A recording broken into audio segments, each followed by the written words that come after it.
led you to study naturopathic medicine? So I had always anticipated studying medicine or healthcare of some sort. So all the way through high school, university, that's where I was headed. Yeah. And I had no direct objection to doing an MD degree, and that was fine. I was actually unaware of naturopathic medicine. Yeah.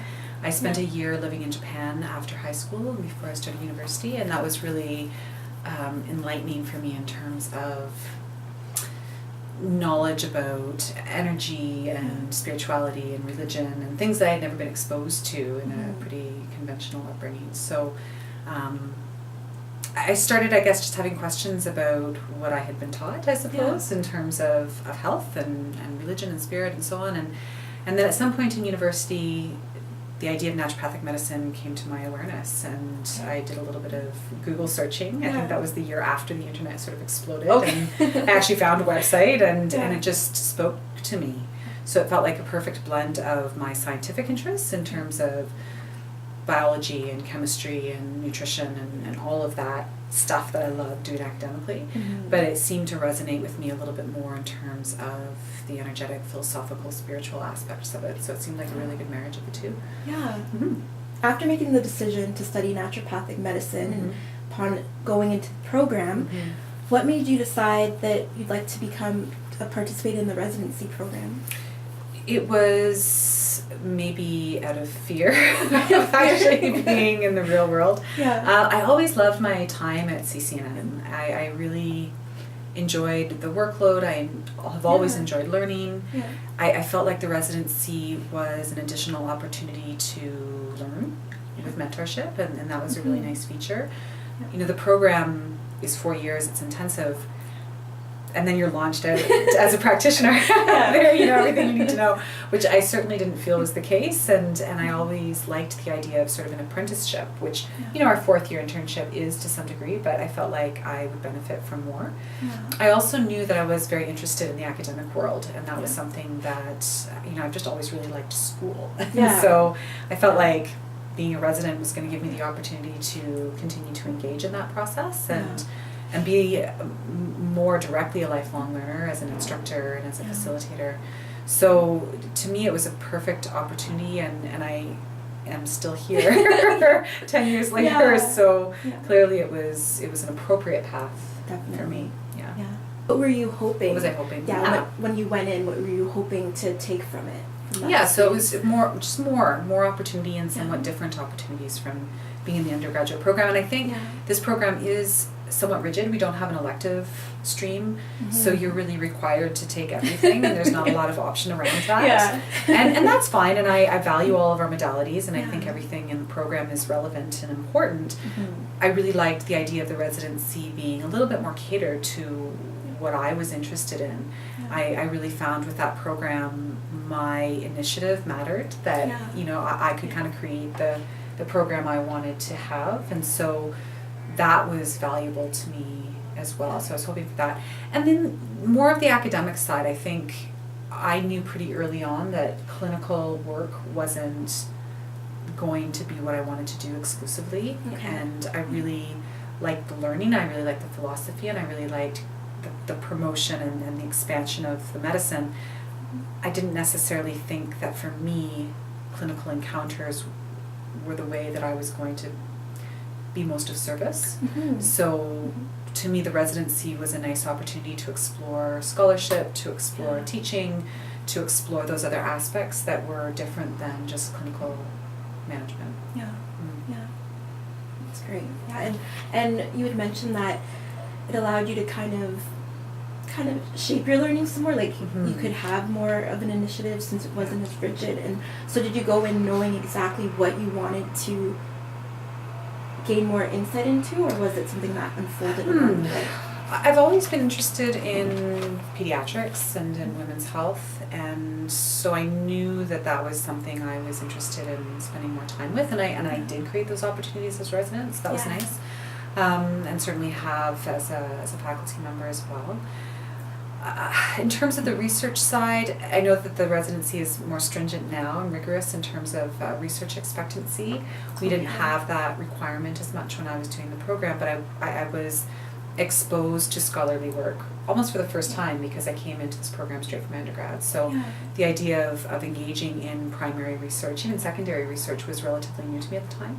And so certainly what I chose to research and write about was up to me, and so I really appreciated taking advantage of that opportunity as well. Yeah.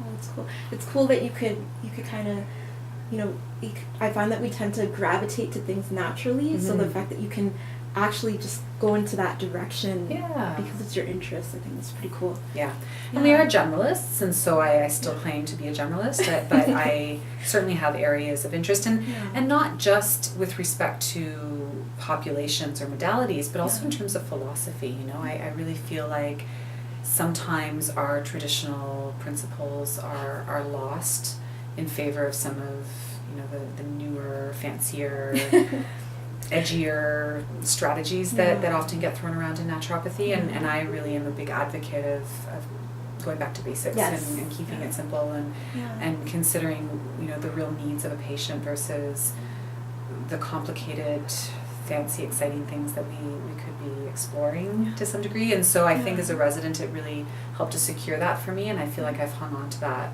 throughout both my practice and my teaching.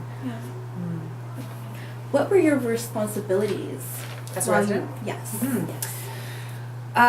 So there was 3 main areas. There was the TA work that we were required to do. We were pretty busy marking and acting as TAs for various courses and learning how to do that effectively. So that was a big responsibility. The clinical work, certainly. Initially we were shadowing other supervisors and learning how to mentor others in terms of clinical rotations, and then eventually took over our own clinic shifts and were supervising students. And then there was the administrative and scholarship, which really shouldn't be lumped together, and I think they aren't anymore, but at the time for us, the scholarship side was encouraged but not mandated, and so it was sort of a case of any extra time that was left over we would engage in doing that kind of work. So the administrative side, was meant to be a useful, not a make work project or cheap labor, but it was meant to be a learning process for us. And sometimes it was and sometimes it wasn't, and doing file audits and that sort of thing was still a learning process for us. And so, it was administrative, but it did have a benefit to us as well. So I would say those are the 3 areas: the teaching, the clinical work, and then the scholarship. And there's always administration that goes along with all that. Yeah. And can you elaborate on what you mean by scholarship? Sure. So scholarship is really, there's a hugely broad definition of what that entails, but it's really the generation, dissemination, and application of new knowledge, really. And so scholarship could be any one of those things, and you can engage in scholarship in terms of teaching strategies, you can engage in scholarship in terms of clinical management or outcomes, but good quality scholarship really does require a good plan, defined outcomes, reporting of those outcomes, rigorous methodology in terms of having comparators and that sort of thing. So, it's something that I feel privileged to have developed a knowledge of and some skills in over my time as being faculty, and I think that certainly started as a student but also as a resident. And I know that it's a more expected part of the residency program now, as it should be. What was the main impact or main impacts you were hoping to fulfill upon embarking in the residency? Like, were there any really heavy hitting points you wanted to hammer into your students, or just I'm not sure as a resident that I had my thoughts that well clarified. I think I was probably more selfish at the time. I was doing it more so for my own gain and purpose than I was for my students. And I think that, to be honest, is reflected in how student feedback of me has shifted over the years. I think as a resident I tended to get feedback that reflected that I was trying maybe too hard to have a certain presence or to be knowledgeable. I was probably overcompensating for insecurity, right? I was brand new, and it's tough as a first or a second year resident to then step into the role of teacher and supervisor. It's understandable that students would feel like what does this person have to teach me? But, frankly, every additional year of experience and knowledge is valuable, and there's something that everybody has to teach other people. Yeah. I think I was less aware of that than I should have been, and probably overcompensated for that. So I think that most of my learning and most of my impact on my students has been since the residency, but the residency helped me get there. Yeah. So for me, I think the key points that I became aware of at the time and still are important to me is the importance of self-directed learning, and the fact that instructors, mentors, supervisors aren't there to spoon-feed knowledge, but are there to facilitate learning. Yeah. And I tend to have a little bit of low tolerance for students who don't engage in their learning and who are passive or who don't take an active role in facilitating their own learning. And I certainly was aware of that as a resident, and it was something that frustrated me at the time, and it's taken a number of years to learn how to handle those situations, and I'm still learning how to do that effectively. But I would say that in an academic institution like this, where you're working with students, that's the most important piece, because we can't possibly teach students everything they need to know before they leave here. It's impossible. So all we can hope to do is teach foundational principles, foundational concepts, and the skills of lifelong learning, so that students can then take that out and apply that to novel situations and address their own learning objectives. That's true. I like that, because I like how you said that you want to help us to, like, first of all, build upon the foundation, but know kind of how to be self-sufficient later on. Right. Because I think, like, some of us come in thinking that, oh yes, everything's going to be told to us, everything that we'll need to know, but things are always changing. Always changing. It's about building the skill set as well. Definitely. And particularly in a program like this, where there is a lot of hands-on and a lot of practical opportunities, it really is up to the student to come prepared and to come having developed questions, and having the ability to reflect what they need to know, as opposed to being a blank slate waiting to be written on. And I became aware of that very quickly as a resident, and as I said, I've had to work, and I continue to work on strategies of engaging the learners rather than doing what learners find easiest, which is just sitting back passively and exactly. And that's the easiest way to teach too, right? It's a lot easier to prepare a lecture and stand up and deliver the lecture and not have anybody ask questions and not pose questions to the group. That's a really easy thing to do, and it's easy for students to receive. But we know from scholarship around learning that it's actually not an effective way to learn. So I'm constantly exploring different ways of engaging my students, not only in a practical way, but also in a motivational way, that I want my students to want to engage in their learning and trying to discover ways of facilitating that. Didn't do well as a resident though. But it's great how you you're able to look back and be like, okay, like this is where I was at this time, but it helped me to get to this point. Absolutely. And then you're just building on that and helping other people to become better in that too, because you learn from that. That I would say is the process. A 2-year residency gave me insight into my own areas where I needed to develop, and so that was valuable.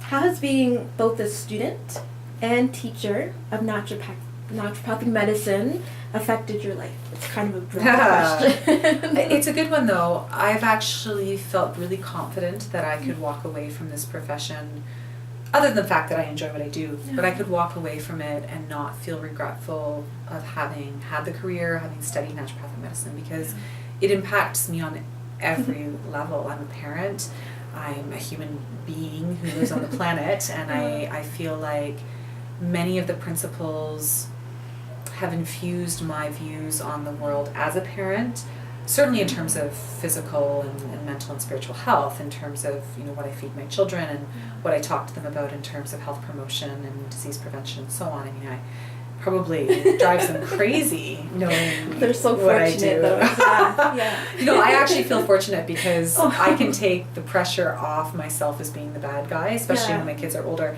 and be able to explain, here's a paper that says that watching TV for more than whatever hours a day is actually harmful to your health in these ways, and in that way it's not me just being strict, it's Yeah. actually me giving them a reason. Yeah. So I feel really lucky that I have access to that information, and that my children, from the moment they were born, have been exposed to those ideas and those principles. And so certainly as a parent, I think that's had a huge influence on my approach. But also the way that I care for myself from a physical perspective, how I deal with illness, both myself and my loved ones, nutritionally, physical activity, mindfulness. My lifestyle is not extreme in any way, but very much affected by the principles of what we do in this field. But even my thoughts around religion, politics, the environment, all of that is affected because I feel like naturopathic principles are very wide-reaching and can be interpreted very broadly. So the idea of treating the individual, the idea of education, the idea of prevention, I think those concepts are applicable on many, many levels. I've really felt that my understanding of naturopathy has affected the way that I interact with other people, in terms of conversational styles, in terms of, being self-critical in how I communicate, how I tread on the earth. I just really feel like it's had a huge impact, and maybe I'm in the field because I have those values, and maybe it's correlative and not causative, but certainly it complements all aspects of my life. That's wonderful. Especially how you mentioned that it's after you went to Japan that's when kind of that door kind of opened, and then you just it was something that really affected the way that possibilities that I saw, I guess. Next question is, how are you currently involved in naturopathic medicine? So there's like so many roles that you're involved as, so you can just mention whatever you're interested in mentioning. So as I mentioned, I think the principles and the values infuse my life completely, so I never walk away from it. But so in terms of my paid work and my volunteer work, I would say about a third of it is clinical work, and that includes my clinical supervision and teaching here at the college. So my private practice plus my clinical supervision probably makes up about a third of my time. So managing the healthcare of individuals. Probably a good third, probably more than that. I would say half of my time is focused on academics. So teaching, developing teachable material, exploring strategies of delivery, delivering, the administration around that. So, setting exams and marking exams and communicating with students and all of that. I, in my head, perceive that as being the bulk of my work, but I think probably makes up about half of my time. And then what are we up to? So it's about 80%. So the rest of that, scholarship, so I mentioned, is something that I try to engage in as much as possible, and disseminating knowledge beyond sort of the immediate academic environment, so conferences and writing and communicating on that level, and administrative tasks and so on. So very much, I would say, different from most naturopaths who graduate from this program, and that most people, I think, go out and set up practice and engage mostly in clinical work. Mine is a little bit more diverse than that. And it's actually really encouraging to hear that there are a multitude of things that you can do, because I know, like, for example, when I started the program, I only had one idea of what I could possibly do after graduating, and that's going to clinic and starting a practice. And then after that I heard about the residency program, but then now hearing that there's many other things you can do, it's not just like one mold. Absolutely. I'm always intrigued by colleagues and other people in the profession who do create novel ways of practicing as a naturopath, because certainly we're trained to be clinicians. There's no doubt about that. But it's not for everybody. And not everybody is an effective entrepreneur, not everybody loves the clinical side of things.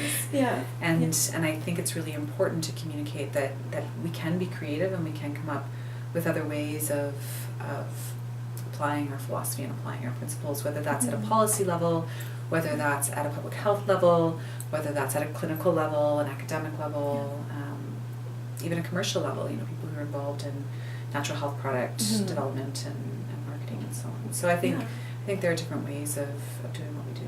Yeah. You kind of already spoke to this as well, but what the residency made you realize in terms of things to improve upon.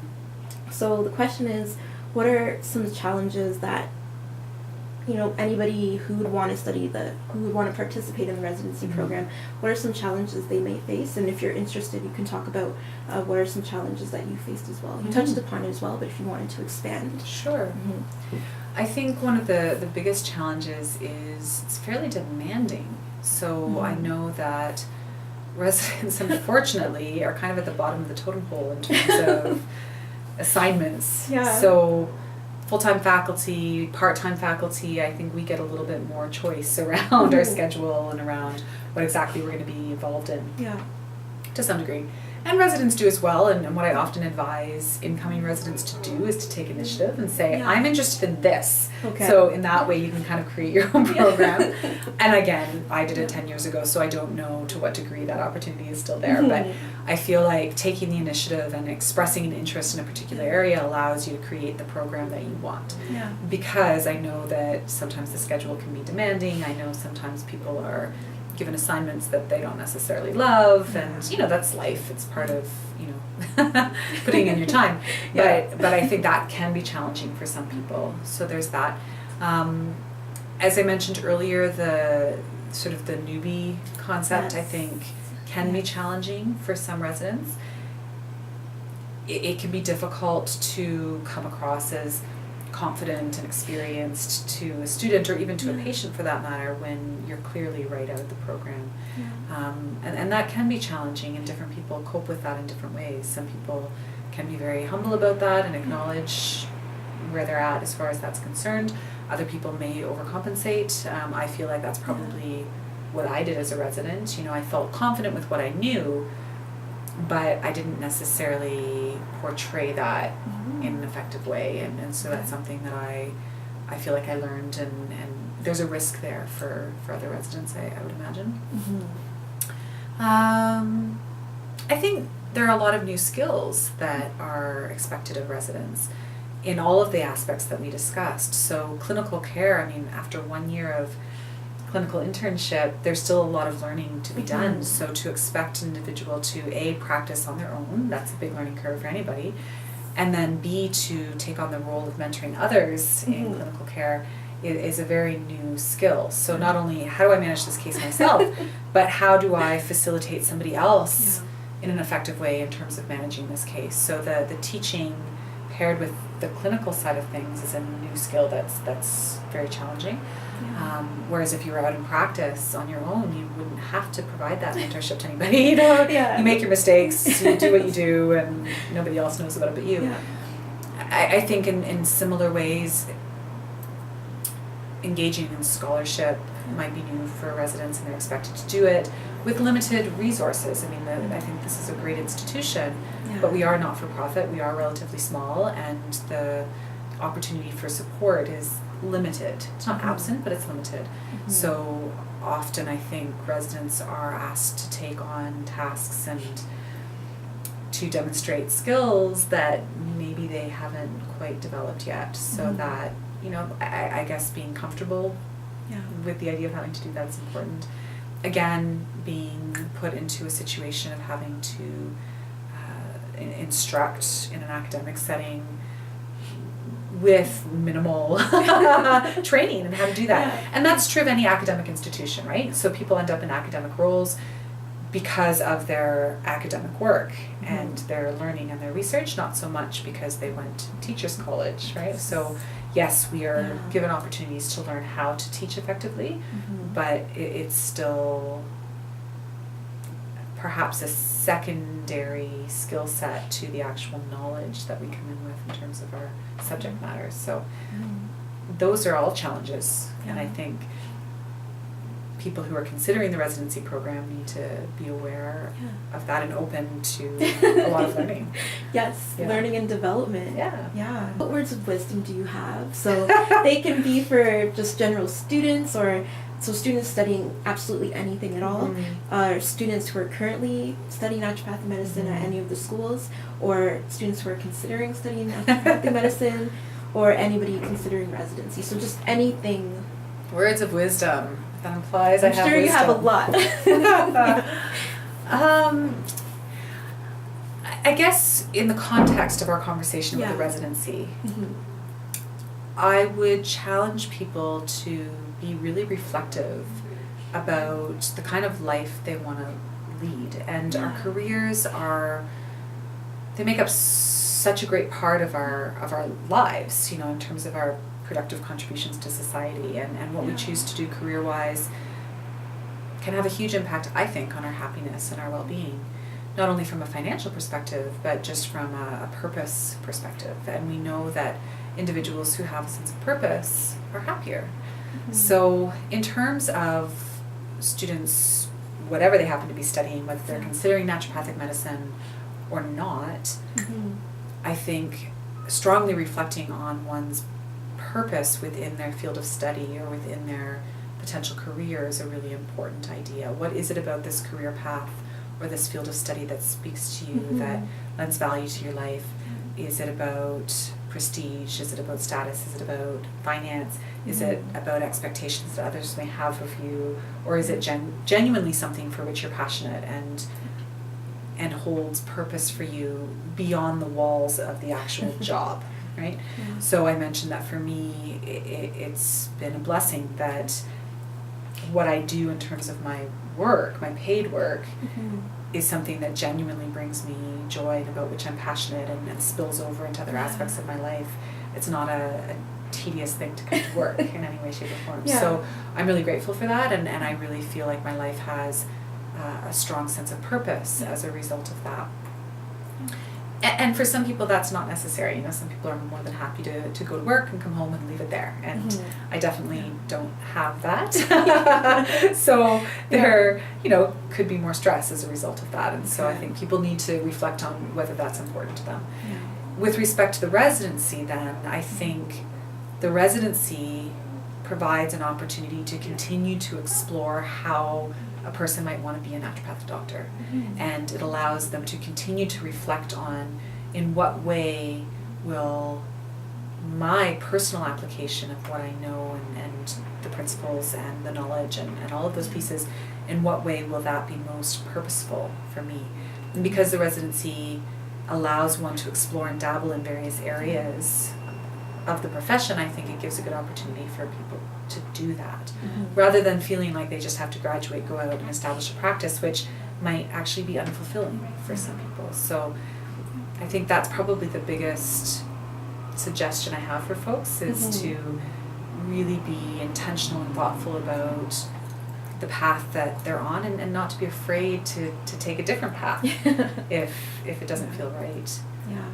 And that's actually really good advice too, because sometimes, you know, there's a lot of excitement and maybe, you know, sometimes we're so excited that we may not really think through everything, because there's deadlines to apply for things, and then we're like, okay, well, we have to get it in, and maybe a lot more of the thoughts come after starting. So it's great that you mentioned like really thinking it through and thinking, I like how you worded it, outside of the box of the, I can't remember the words you used, but outside of the box of the career or the institution, like thinking beyond that, how does it affect your life as well? I think that's really important, and to put thought into it, but also feel what the intuition is saying as well. And you know, some would argue that being in this career, especially being at a not-for-profit institution, you know, I could have gone to conventional medical school and be a surgeon and making a ton of money, and you know, I don't do this job for money. My son